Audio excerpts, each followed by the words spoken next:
بسم اللہ الرحمن الرحیم۔ السلام علیکم ورحمۃ اللہ وبرکاتہ۔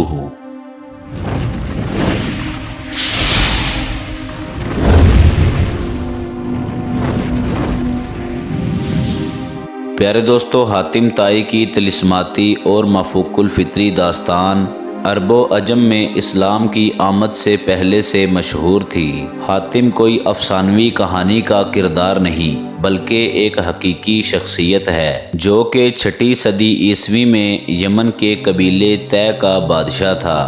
پیارے دوستو، حاتم کا پورا نام حاتم بن عبداللہ بن سعد ابن اخزم الطائی تھا۔ حاتم کی ماں نہایت ہی دولت مند اور ایک سخی خاتون تھی۔ اس کی وفات کے بعد حاتم کے بھائیوں نے اس کا مال روک لیا اور حاتم پر بے شمار ظلم و ستم ڈھائے۔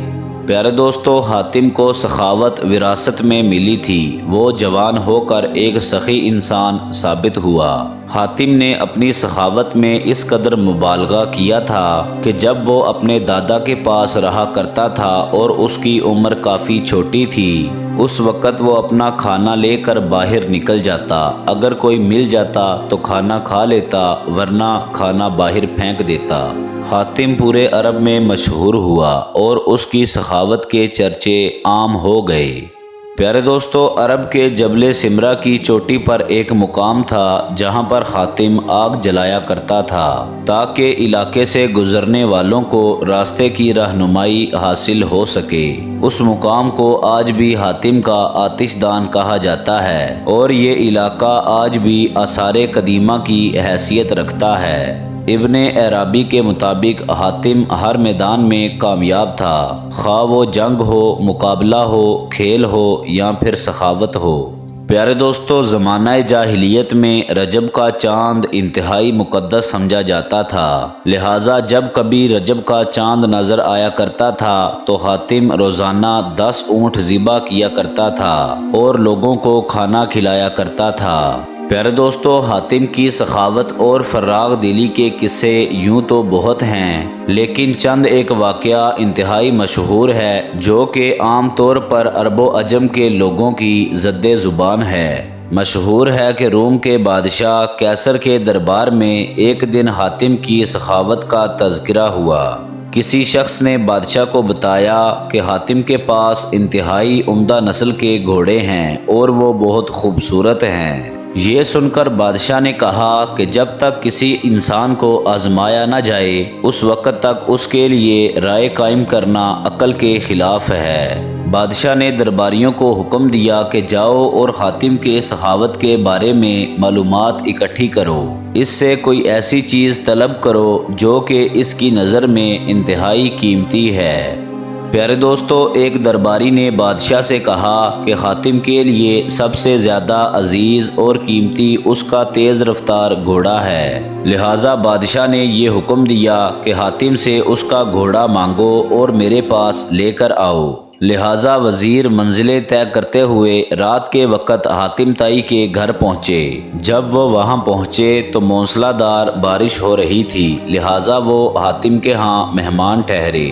ایسے خراب موسم میں گھر سے باہر نکلنا انتہائی مشکل تھا، لہٰذا حاتم نے مہمانوں کے کھانے کا انتظام کرنے کے لیے اپنا گھوڑا ذبح کر ڈالا اور دسترخوان پر لذیذ اور بنا ہوا گوشت پیش کیا۔ پیارے دوستو، صبح کے وقت جب بارش تھم گئی تو ان وزراء نے حاتم طائی سے کہا کہ ہمارے بادشاہ کے سامنے آپ کے گھوڑے کی بہت ہی تعریف کی گئی ہے اور بادشاہ چاہتا ہے کہ آپ اپنا گھوڑا بادشاہ کی خدمت میں بطور نذرانہ پیش کر دیں۔ پیارے دوستو، وزراء کی بات سن کر حاتم انتہائی افسوس کے ساتھ کہنے لگا کہ وہ گھوڑا میں نے آپ لوگوں کو رات میں کھانے میں کھلا دیا۔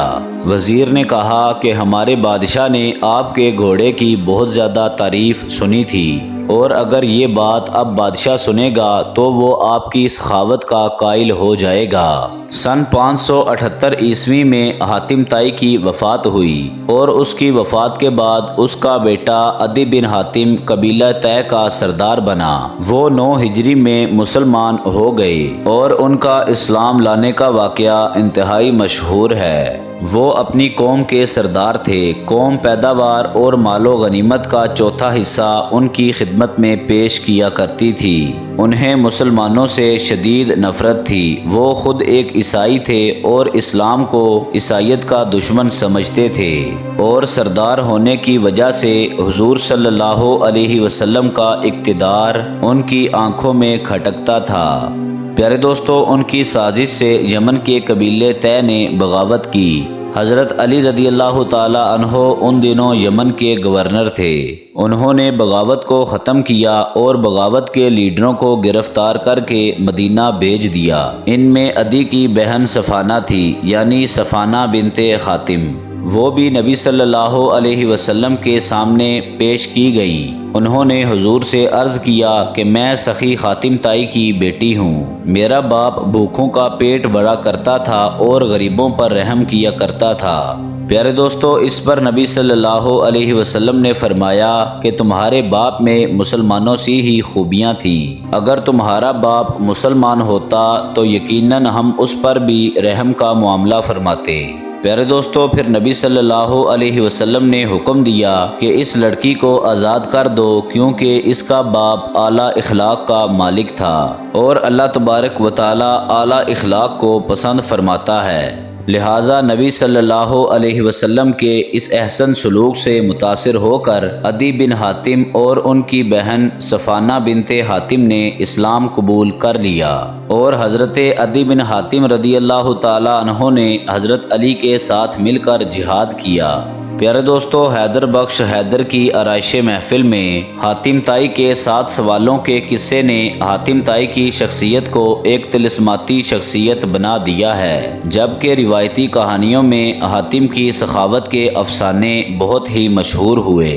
حاتم کے بارے میں آپ کی کیا رائے ہے؟ کمنٹ سیکشن میں ضرور بتائیں، اور اگر ویڈیو پسند آئی ہو ویڈیو کو لائک کر دیں، چینل کو سبسکرائب کر دیں، بیل آئیکن کو کلک کر دیں، تاکہ ہماری نئی آنے والی مزید اچھی ویڈیوز باقاعدگی کے ساتھ آپ تک پہنچ سکیں۔ اپنا خیال رکھیے گا۔ اللہ حافظ۔